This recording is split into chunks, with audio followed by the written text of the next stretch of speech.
Excited ka na bang makuha agad ang iyong shipping cargo?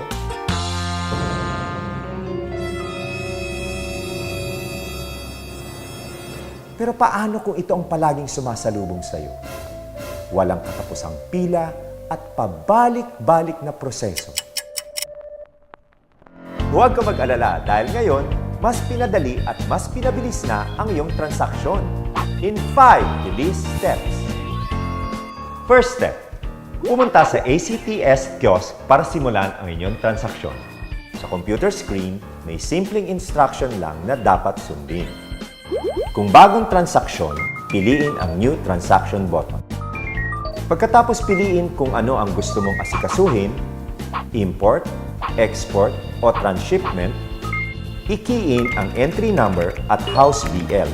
Pagkatapos ay puna ng mga detalyeng kailangan para sa iyong shipping transaction. Reminder, i-double check ang mga impormasyong ilalagay mo. Kung ang gusto mo namang gawin ay pagpatuloy ang mga nauna mong transaksyon, piliin lang ang Existing Transaction button. I-key in ang reference number at ituloy ang paglalagay ng mga kailangang data para sa transaksyon.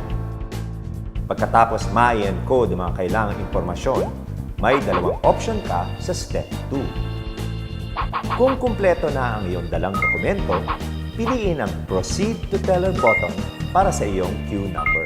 Kunin ang queue number slip at hintayin tawagin ang inyong numero.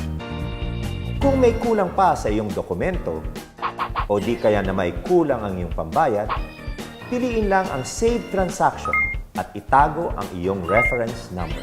Pwede mo itong balikan kapag kumpleto na ang iyong requirements. Kapag tinawag ang iyong numero, pumunta sa counter kung saan nakadisplay ang inyong numero at isubmit ang iyong mga dokumento sa teller. Step 4. Pagkatapos masubmit ang mga dokumento, bayaran ang iyong transaksyon. At ang huling step, kunin ang resibo kasama ng iyong mga dokumento. Para naman sa mga on-the-go na customer, pwede ring magbayad online sa pamamagitan ng 5 bilis steps. Step 1. Pumunta sa website ng ICTSI at mag-login gamit ang iyong username at password. Step 2. Piliin ang transaksyon sa Service Inquiry tab. I-key in ang entry number at house BL. Pagkatapos ay puna ng mga detalyeng kailangan para sa iyong shipping transaction.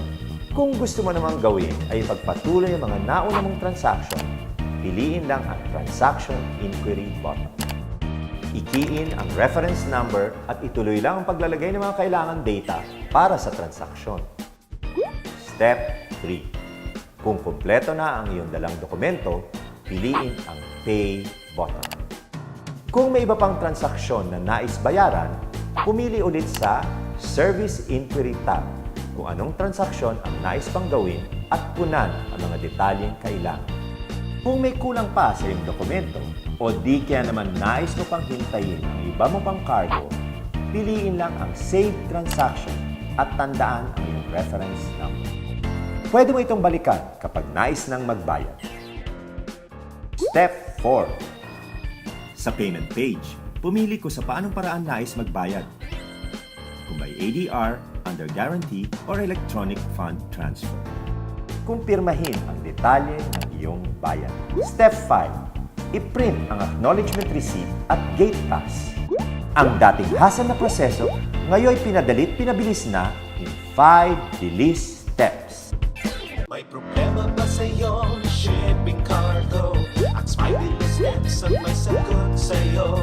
Ask 5 bilis steps. Step 1. Sa apps kiosk pumunta at sundin ang instructions. Step 2. Sa teller dumiretso at Kumuha ng numero.